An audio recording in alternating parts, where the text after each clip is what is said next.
अशोक गहलोत और सचिन पायलट के बीच छिड़ी वर्चस्व की लड़ाई का आज तीसरा दिन है। अशोक गहलोत को बहुमत होने के दावे के बावजूद कांग्रेस पायलट के सख्त रुख के आगे नरम नजर आ रही है। आज लगातार दूसरे दिन जयपुर में कांग्रेस विधायक दल की 10 बजे बैठक होने वाली है।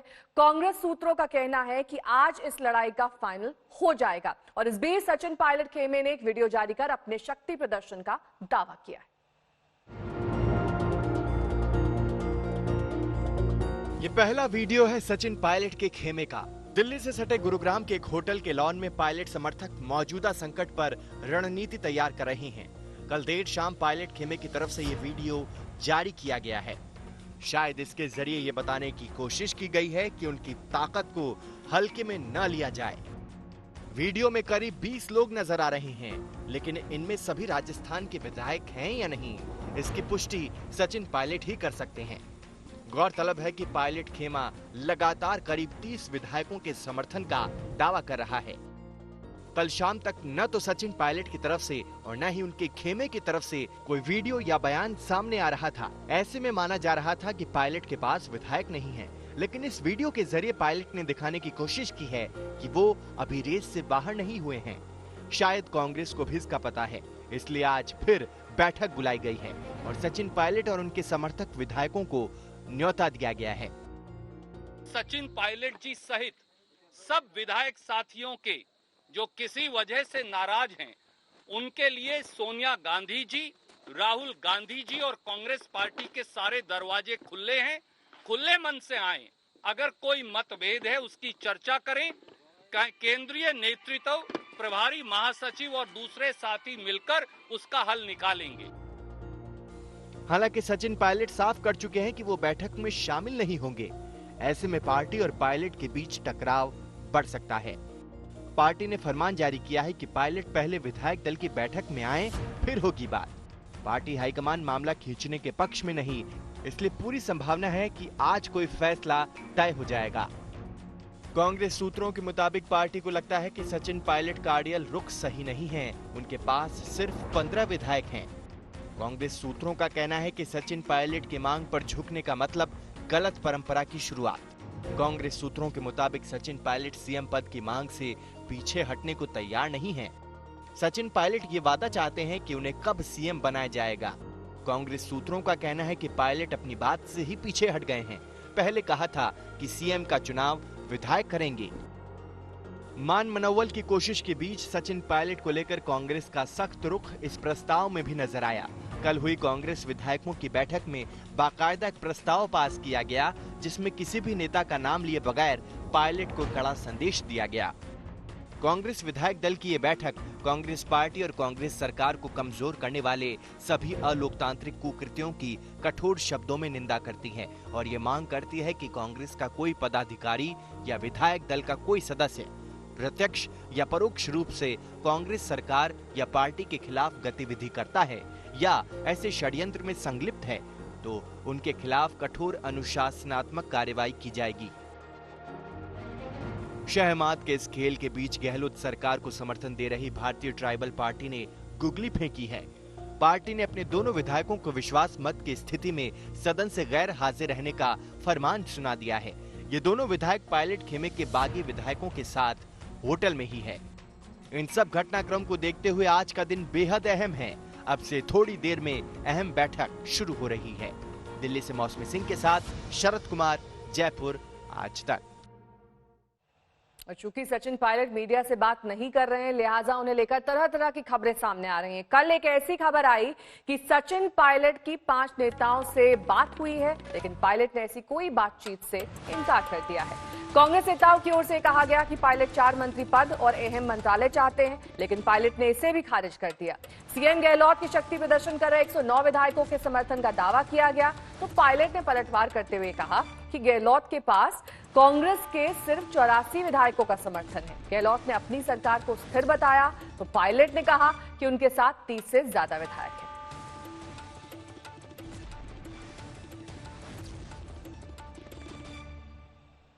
तो सचिन पायलट अपने रुख पर कायम है। अशोक गहलोत बहुमत का दावा कर रहे हैं, फिर क्या बात है कि कांग्रेस सचिन पायलट पर कोई एक्शन नहीं ले रही, जबकि परसों रात साफ कहा गया था कि जो कोई भी कांग्रेस विधायक दल की बैठक में नहीं आएगा उस पर एक्शन लिया जाएगा। देखिए पायलट को लेकर कांग्रेस के सख्त रुख के बाद कैसे उनके अंदर नरमी आ गई।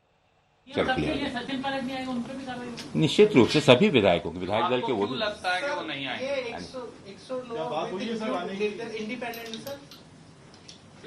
सब मिला मैंने कहा आपको क्यों लगता है कि वो नहीं आएंगे? सर प्रेसिडेंशियल पे ही दुनिया कायम है। कांग्रेस की चुनी हुई सरकार राजस्थान की जनता की सेवा के लिए है और अगर कोई मतभेद है तो कांग्रेस पार्टी के कांग्रेस आला कमान के सब दरवाजे समेत श्री सचिन पायलट के सब विधायक साथियों के लिए सदैव खुले थे, खुले हैं और सदैव खुले रहेंगे। कांग्रेस नेतृत्व सोनिया गांधी जी और राहुल गांधी जी सबकी बात सुनने और उसका हल निकालने के लिए संपूर्ण तैयार हैं।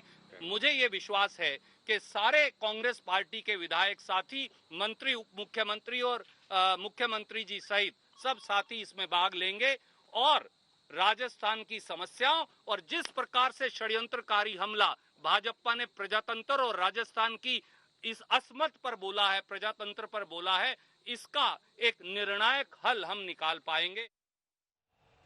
हमारे दो संवाददाता इस वक्त तमाम जानकारी के साथ हमारे साथ जुड़ गए हैं। सचिन पायलट के दिल्ली आवास के बाहर से हमारे संवाददाता आनंद पटेल इस वक्त हमारे साथ हैं। वहीं जयपुर में उस रिजॉर्ट के बाहर जहां पर कांग्रेस विधायक रुके हुए हैं उसके बाहर से शरद कुमार हमारे साथ जुड़ गए हैं। शरद, सबसे पहले आपका रुख करते हुए, आज कांग्रेस विधायक दल की बैठक बुलाई गई है, सचिन पायलट इसमें शामिल नहीं हो रहे हैं, उसके बावजूद कोई भी एक्शन नहीं, इस तरह की नरमी का रुख क्यों सचिन पायलट की? देखिए, यहाँ पर स्टैंड ऑफ कंटिन्यू है। सचिन पायलट पर कोई कार्रवाई नहीं होगी।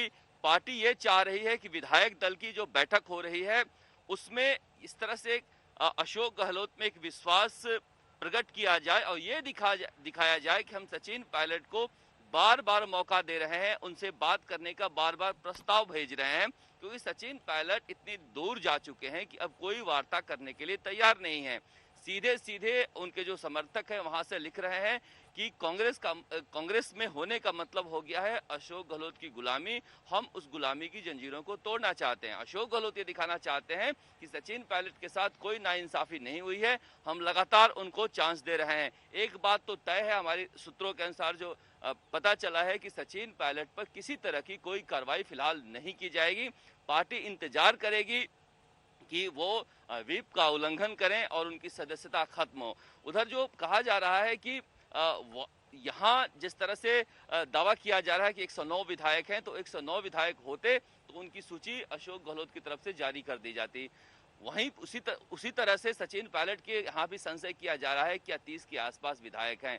अब सचिन पायलट की तरफ से अलग अलग जगहों से आती है कि सचिन पायलट ने ये मांग रखी, ये चाहते हैं, लेकिन सचिन पायलट ने अभी तक कोई मांग कहीं भी नहीं रखी है। सचिन पायलट अभी अपने पत्ते नहीं खोले हैं और कहा जा रहा है कि आज शाम तक हो सकता है कि वो जो चाह रहे हैं वो सामने रख दें। कुल मिला के दोनों ही पक्ष जो है अभी अपने अपने पत्ते अपने पास रखे हुए हैं। लौटेंगे आपके पास शरद। आनंद पटेल हमारे संवाददाता भी हमारे साथ जुड़े हुए हैं। आनंद, दो बातें मैं आपसे जानना चाहूंगी। पहली बात ये, क्योंकि अभी तक सचिन पायलट मीडिया से मुखातिब नहीं हुए हैं, उनका क्या रुख है, उनका क्या दृष्टिकोण है, ये सामने नहीं आया है, लेकिन 30 विधायकों का अपने साथ होना, इस बात को लेकर जो खबरें आ रही हैं उसमें कितना दम है? क्योंकि जो तस्वीरें हमने देखी उसमें तो 20 विधायक नजर आ रहे हैं, और क्या ये सभी सचिन पायलट खेमे के हैं, ये भी तस्वीर साफ नहीं है। दूसरी बात ये कि क्या सचिन पायलट की कांग्रेस आला कमान या फिर प्रियंका गांधी से कोई भी बातचीत हुई है, और क्या अभी भी बातचीत के रास्ते खुले हुए हैं उनके लिए? देखिए, पानी सिर के ऊपर से निकल चुका है सचिन पायलट के लिए। अभी तक जो उनके स्टैंड रहता था कि मेरे विज्ञापन नहीं चलते हैं, मेरे को किसी कार्यक्रम में बुलाया नहीं जाता है, मेरी बेइज्जती हो रही है, ये सब बातें पुरानी हो चुकी हैं। जब से उनको देशद्रोह के मामले में नोटिस भेजा गया, उसके बाद से सचिन पायलट ने अपना रुख बहुत कड़ा कर लिया। शुक्रवार को, जो हमारे पास एक्सक्लूसिव जानकारी है, शुक्रवार को आखिरी बार उनकी राहुल गांधी, प्रियंका गांधी, पी चिदम्बरम, अहमद पटेल और केसी वेणुगोपाल, जो ऑर्गेनाइजेशन सेक्रेटरी हैं कांग्रेस के, उनसे बात हुई शुक्रवार को, और उसमें उन्होंने बहुत साफ तौर से, ये हमें जो जानकारी मिल रही है, उनके जो करीबी सूत्र हैं वो ये बता रहे हैं कि उन्होंने बहुत साफ कह दिया है कि अब तो राजस्थान में लीडरशिप चेंज के अलावा और कोई विकल्प नहीं है जिस पर वो बात करेंगे। तो बहुत साफ सचिन पायलट की तरफ से ये कहा गया है कि सिर्फ और सिर्फ जो लीडरशिप का इशू है वही एकमात्र इशू है। ना उन्हें कोई पद चाहिए, ना उन्हें कोई पोर्टफोलियो चाहिए, ना कोई विभाग चाहिए, जैसा कि खबरें आ रही थी शुरू में उनके लोग बता रहे थे कि होम और फाइनेंस चाहिए। साफ कर दिया है कि कुछ नहीं चाहिए, सिर्फ और सिर्फ लीडरशिप इशू पे बात होगी, तभी बात आगे बढ़ेगी, वरना ये डेडलॉक बना रहेगा। और अगर ये डेडलॉक बना रहेगा, आप देख रहे हैं किस तरीके से रोज सीएलपी हो रही है, लेकिन एग्जैक्ट नंबर कोई नहीं बता रहा है। इसका मतलब ये है कि अगर फ्लो टेस्ट होता है, अगर गवर्नर एक कॉल ले लेते हैं कि ये जो स्टेलमेट है ये बना हुआ है और विस्मय की स्थिति है और फ्लो टेस्ट कराया जाए, अगर फ्लो टेस्ट कराया जाए तो कुछ भी हो सकता है। यही वजह है कि जो कांग्रेस आला कमान है बार बार फीलर्स भेज रहे हैं, बार बार न्योता भेज रहे हैं सचिन पायलट की वो आए और वो बात करें, लेकिन सचिन पायलट ने रुख साफ कर दिया है। उनकी हाईकमान से जो बात हुई है उसको लेकर बहुत बहुत के वो शुक्रिया एकदम आनंद, तमाम जानकारी के लिए आपका। शरद, आपका भी बहुत बहुत धन्यवाद हमारे साथ जुड़ने के लिए। तो सचिन पायलट का रुख अब तक कायम है, कड़ा स्टैंड वो ले चुके हैं और बातचीत से अब आगे बढ़ गए हैं। बात अब पश्चिम बंगाल की करेंगे। उत्तरी दिनाजपुर के हेमताबाद के बीजेपी विधायक देवेंद्र नाथ रे की संदिग्ध हालत में मौत के बाद सियासी तौर पर यह मुद्दा गर्मा चुका है। बीजेपी आज उत्तरी बंगाल के सभी जिलों में प्रदर्शन कर रही है। इन जिलों में बीजेपी ने 12 घंटे का बंद बुलाया है। तस्वीरों में आप देखिए किस तरीके से कूच बिहार, सिलीगुड़ी, रायगंज, इन सभी जगहों पर प्रदर्शन किया जा रहा है, नारेबाजी चल रही है, लेकिन वहां पर पुलिस प्रशासन भी सख्त है। कूच बिहार में बीजेपी कार्यकर्ताओं ने बस बंद करने की जब कोशिश की तो 15 कार्यकर्ताओं को हिरासत में ले लिया गया। उत्तरी बंगाल में बीजेपी के बंद का असर दिखाई दे रहा है। रायगंज और सिलीगुड़ी में सड़कों पर सन्नाटा है। 12 जुलाई को हेमताबाद में बीजेपी विधायक का शव फंदे से लटका पाया गया था। देवेंद्र नाथ रे लेफ्ट से बीजेपी में शामिल हुए थे। बीजेपी ने इसे राजनीतिक हत्या का मामला बताया।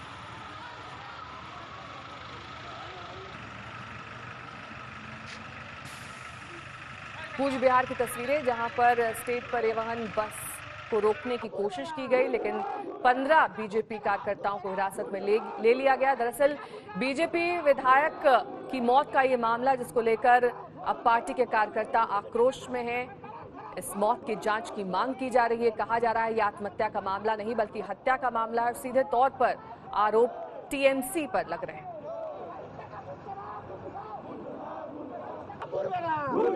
না আজকে উত্তরবঙ্গ বন্ধ রেখেছি আমরা, ফারাক্কা থেকে উপরে ভাগটা, আর দক্ষিণ বাংলাতে জেলা কেন্দ্রে ধর্না হবে সব জায়গায়।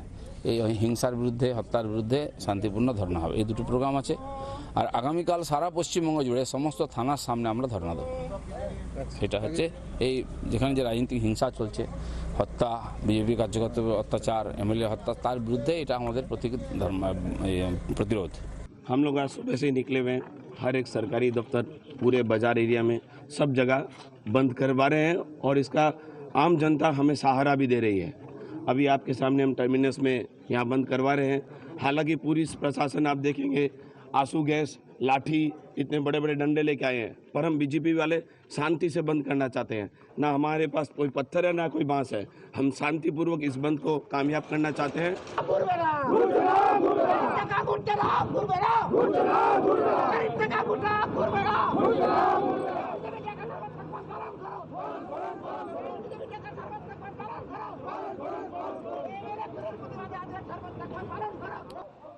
इस वक्त की बड़ी खबर आपको बता दें कि इस मामले पर आज बीजेपी का एक प्रतिनिधिमंडल सुबह 10:15 बजे राष्ट्रपति से मुलाकात करेगा और पश्चिम बंगाल की कानून व्यवस्था को लेकर एक ज्ञापन सौंपा जाएगा।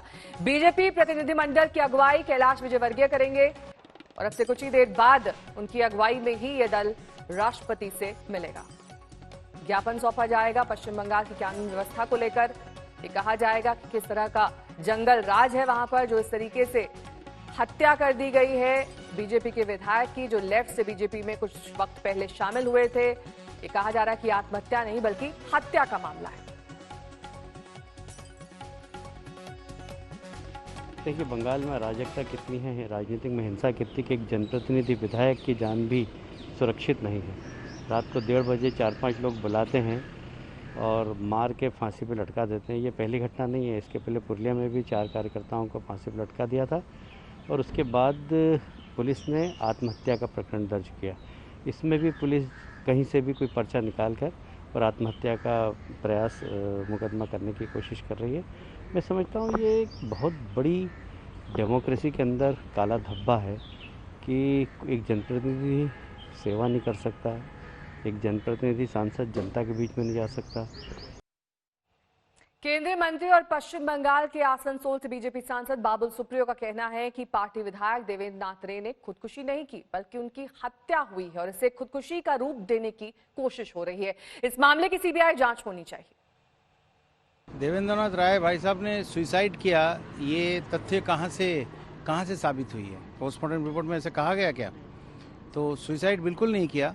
हम ये इसकी सीबीआई जांच की हम मांग कर रहे हैं, क्योंकि इस तरीके का मर्डर्स जो ममता बनर्जी का जो रेजिम का एक यूएसपी बन चुकी है, एक शर्मनाक तरीके से जो वहाँ पे वो गणतंत्र की हत्या कर रही है, लोकतंत्र की हत्या कर रही है। हमने पुरुलिया पे भी ऐसा देखा कि बीजेपी मेंबर्स को पहले मार के फिर उनकी बॉडीज़ को जो है इलेक्ट्रिक के पोस्ट से लटका दिया गया था। ये जिस तरीके से इनकी बॉडी सुबह मिली थी, उसका वीडियोस भी बहुत दुखद रूप से सब जगह में सारे सोशल मीडिया और व्हाट्सएप में घूम रही थी। मैं आपको बताऊं कि इसकी कड़ी से कड़ी जांच होनी चाहिए और इनका हत्या करके फिर इनको वहाँ पे लटका दिया गया है। और ये ममता बनर्जी की जो पार्टी है टीएमसी, उनके गुंडे इस तरीके का काम में एकदम माहिर है। तो ये बहुत शर्म की बात है। मैं इसकी कड़ी निंदा करूं, उसके लिए शब्द कम पड़ते हैं। अब बात अयोध्या की करेंगे, जिसको लेकर नेपाल के प्रधानमंत्री केपी शर्मा ओली ने बयान दिया है। नेपाल के पीएम ने यह दावा किया कि अयोध्या भारत में नहीं नेपाल में है। उन्होंने यूपी में अयोध्या को नकली अयोध्या तक करार दिया और भगवान श्री राम को नेपाली नागरिक बताया। चीन के इशारे पर लगातार भारत से उलझ रहे ओली ने हिंदुस्तान पर सांस्कृतिक अतिक्रमण करने का आरोप लगाया है।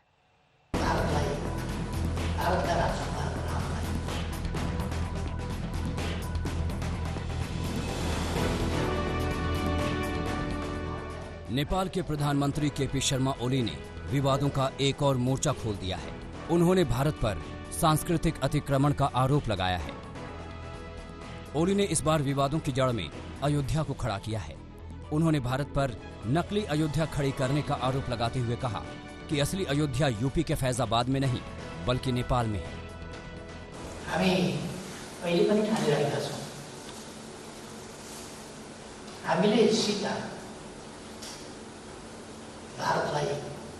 भारतका राजकुमार रामलाई स्वीकार्ने, भारतका होइन अयोध्याका देवहरूमा अयोध्या भनेको वीरगञ्जभन्दा अलिकति पश्चिमपट्टिको गाउँ। नेपाल के आदि कवि भानुभक्त की जयंती पर आयोजित कार्यक्रम में बोलते हुए ओली ने विवादों की ऐसी कथा बांची जिस पर शायद ही कोई यकीन करे। लेकिन ओली तो यहाँ तक दावा कर गए कि जिस अयोध्या में मां सीता की शादी हुई थी वो नेपाल में वीरगंज के पास ठोरी नाम की जगह पर है। पहले खड़ा गरिएको अयोध्या होइन, अयोध्या भीषण विवाद छ। हाम्रोमा विवादै गर्नु पर्दैन।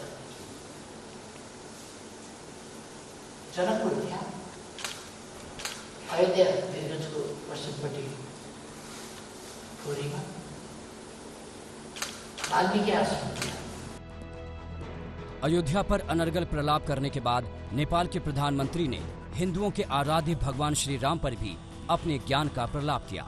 उन्होंने कहा ये बात सच है कि सीता जी की शादी राम से हुई थी, लेकिन वो राम हिंदुस्तान के नहीं बल्कि नेपाल के थे। प्रमाण के लिए ओली ने उनका नेपाली पता ठिकाना भी बता दिया। समय समय में वाल्मीकि आश्रम त्यहाँ छ र जनकपुर त्यहाँ छ। यहाँको जनकपुर उहाँको अयोध्या हुन्थ्यो भने कहाँ छोरीको बिहे गर्न खोजेको छ, कहिले के गरेको, त्यस बेलाका जमानामा न टेलिफोन न मोबाइल, कताबाट थाहा भयो, थाहा हुन पनि सक्नुहुन्थ्यो, नजिकै पर्थ्यो, सजिलैसँग गयो।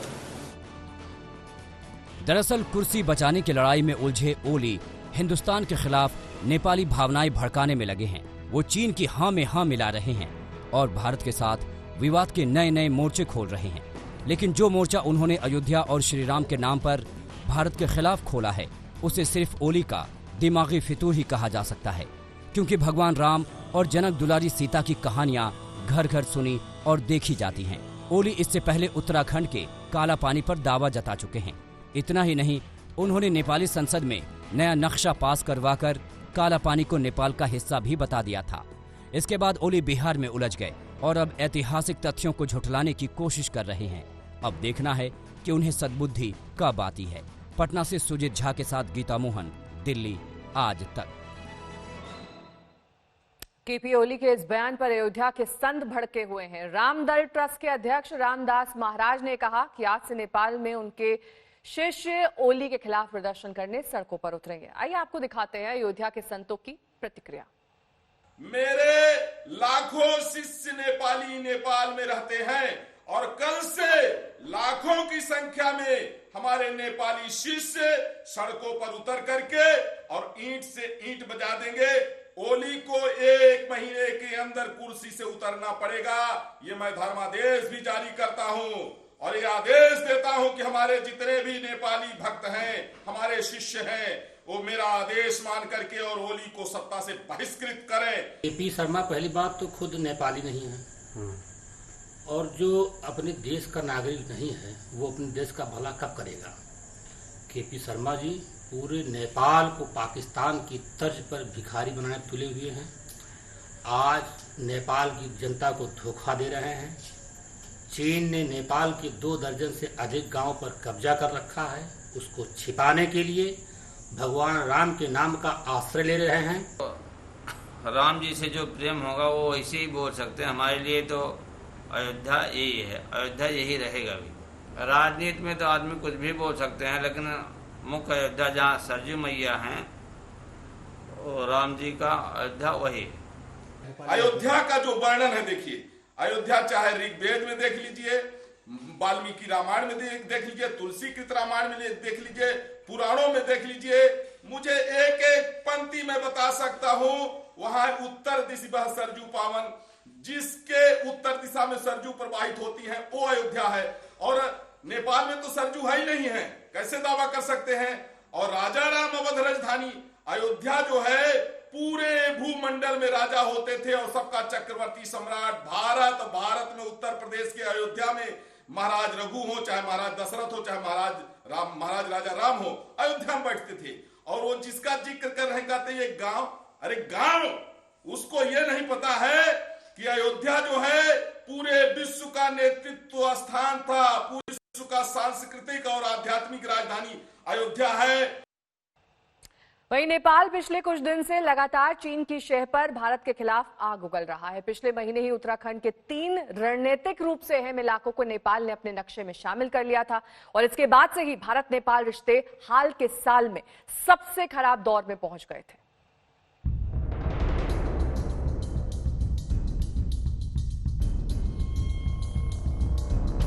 भारत में आस्था के प्रतीक भगवान राम को लेकर उटपटांग बातों पर उतरे नेपाली पीएम केपी शर्मा ओली लगता है भारत विरोधी एजेंडा को आगे बढ़ाने की ठाने बैठे हैं। हाल के हफ्तों की सिलसिलेवार घटनाओं को देखें तो साफ है कि वो अदावत की आग को किसी भी कीमत में भड़काना चाहते हैं। कुर्सी बचाने की गरज से महीनों से चालाक चीन का मोहरा बन रहे नेपाल के प्रधानमंत्री ओली ने सबसे खतरनाक दांव तो पिछले महीने ही खेला था। ओली ने इतिहास और तथ्यों से परे जाकर भारत के कुछ इलाकों को नेपाल के नक्शे में दिखा दिया था। ये विवाद अब तक बरकरार है, जिसने भारत और नेपाल के संबंधों में आजादी के बाद पहली बार खिंचाव ला दिया था। ओली ने भारत के उत्तराखंड में स्थित 3 इलाकों कालापानी, लिम्पियाधुरा और लिपुलेख को पिछले महीने नेपाल के नक्शे में दिखा दिया था।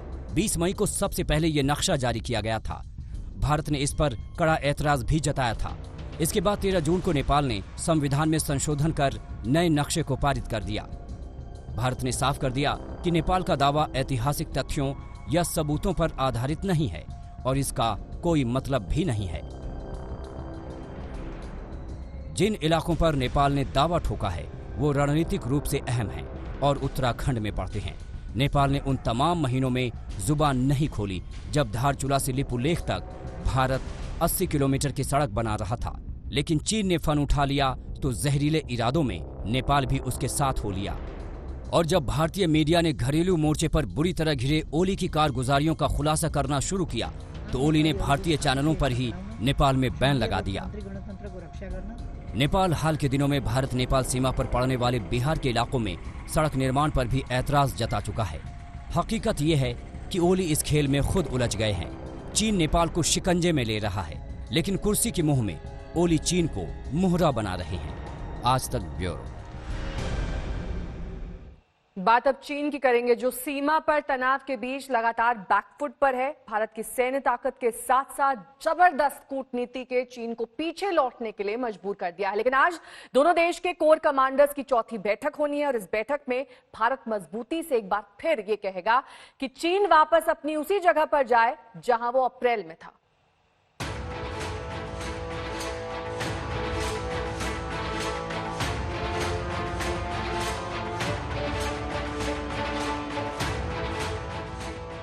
लद्दाख सीमा पर चीन की सारी चाल फेल होने के बाद अब बारी है चीन को वहां पहुंचाने की जहां से वो गुस्ताखी कर आगे बढ़ गया था, जिसके लिए आज एक बार फिर सैन्य स्तर की बातचीत होनी है। भारत और चीन के कोर कमांडरों की आज चौथी बैठक होगी। ये बैठक चूशुल में सुबह 11:30 बजे होनी है। बैठक में तय होगा कि दोनों सेनाएं अपनी पुरानी जगह पर जाएं। अप्रैल में दोनों सेनाएं जहां थीं उसी जगह पर लौटें। दोनों सेनाएं अपने बड़े हथियार पीछे हटाएं। कोर कमांडर की बैठक से पहले ही चीन की सेना PLA फिंगर 4 से फिंगर 5 की ओर लौट रही है। चुशुल में होने वाली कोर कमांडर स्तर की बातचीत के दौरान भारतीय सेना की कोशिश होगी कि चीनी सेनाएं और पीछे हटें। NSAG डोभाल और उनके समकक्ष की बातचीत के दौरान भी इस बात पर सहमति बनी थी कि दोनों सेनाओं को अपनी परमानेंट लोकेशन पर वापस जाना होगा। लेकिन 15 जून की घटना को देखते हुए भारतीय सेना चीनी सेना पर आसानी से भरोसा नहीं करने जा रही है और इसीलिए चीन पर भारत का सामरिक और राजनयिक दबाव लगातार बना रहेगा जब तक कि चीनी सेना सही मायनों में अपनी सेनाओं को पीछे नहीं हटाती है। ये भारत का दम ही है जिसने चीन जैसे अक्खड़ देश को झुकने पर मजबूर कर दिया। हम लोग चाहते हैं कि शांतिपूर्वक चीनी फौज अप्रैल 2020 के जो हमारे पोजीशन थे उस पे वो वापस चले जाएं और हम लोग की उम्मीद है कि ये जो हम लोग की बातचीत चल रही है उसमें चले। नहीं तो भारतीय सेना जैसे भारतीय सेना ने ऑलरेडी दिखा रखा है कि हम लोग चीनी फोर्सेस को लेने के लिए हम लोग एकदम सक्षम है, एकदम तैयार है। इससे पहले भी गलवान नदी घाटी और लद्दाख के संवेदनशील पैंगोंग त्सो इलाके से चीन ने अपना बोरिया बिस्तर समेटना शुरू कर दिया था।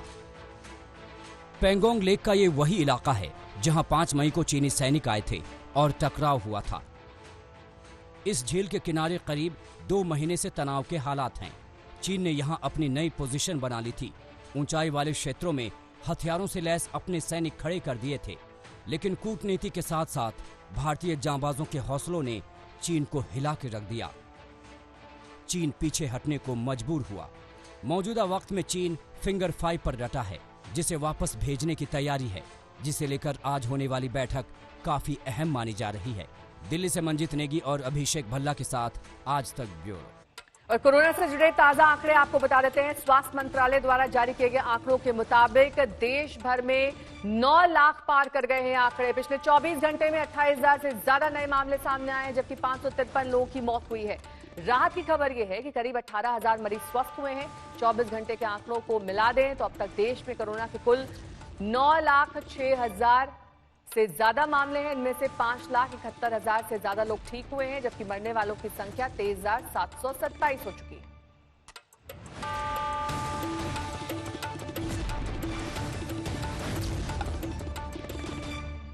और अब बात बारिश और बाढ़ की तबाही की। लगातार बारिश ने बिहार का हाल बेहाल कर दिया है। आधा बिहार बाढ़ के खतरे की चपेट में है। 9 नदियां खतरे के निशान कर चुकी हैं।